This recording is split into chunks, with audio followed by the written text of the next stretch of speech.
At 7 o'clock, we got Memphis, who's 1-0, traveling to Georgia State, who's 0-1. Memphis favored by 13.5 points on ESPN+. Brendan Lewis went 22 of 28, threw for 199 yards, 1 touchdown, 1 interception. Also led his team on the ground with 10 carries for 81 yards and a touchdown. Cartes Bram Jr. had 3 catches for 52 yards and a touchdown.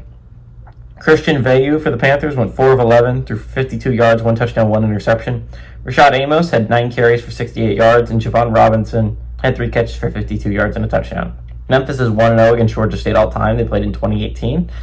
And they won 59-22, but that was at Memphis. This one's at Georgia State. This is such a big game for Memphis, right? Like, you're talking about just a giantly important game for the Memphis Tigers. You play Arkansas next week. That is who you get at a conference, and that is your big opportunity, but you cannot stumble up until that point.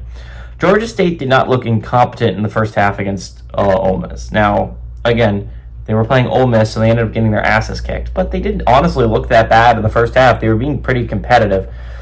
Memphis is an interesting situation where normally if you're Memphis, you have a lot of eyes on you. Last year, Memphis, after they beat Florida State, looked like the favorite, one of the favorites to go to the college football playoffs. Obviously, Northern Illinois ended up becoming that favorite for that little bit of period of time. But Memphis was looked at as like, this could be a Memphis team that absolutely can go to the college football playoffs. And then they lost to Navy. And in hindsight, that loss wasn't as bad as it felt at the time because of how good Navy ended up being. But Memphis is a team that is used to being that everyone's looking at them in the American. And honestly, I think this year they're kind of slept on. Mainly it's because they're moving on from Seth Hennigan for the first time in a long time. He is no longer the starting quarterback for the Memphis Tigers. And I think that's a big loss for them. But Brendan Lewis has come in, and I think he's made me really excited. I loved Brendan Lewis when he was at Nevada. I just think he had an awful team around him at any given time because he played at Nevada. Brendan Lewis is a good quarterback. I think if you put pieces around him, which Memphis can do, I think they're going to be a group of 5 team that's going to be really scary. And what's awesome about Memphis is normally they're used to being viewed as that best American team, or at least top 2, you know? There's top 2 teams in the American that everyone are looking at are Tulane and USF. Memphis, weirdly enough, has a really solid team and has a much more doable schedule, right? They only play one Power 4 opponent, that's going to be at Arkansas.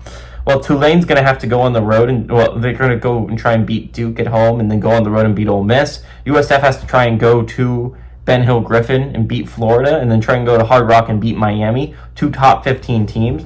Memphis has to go on the road and try and beat an Arkansas team that's not top 25. That doesn't seem like an insanely impossible feat if you're Memphis. If you can go and do that, suddenly you're going to be viewed as one of the favorites to go dancing this year for the group of 5. It's going to be really interesting for the Memphis Tigers. I like them to win this game. I think they are a significantly better team than Georgia State, and I like them to win. I like them to cover in this one.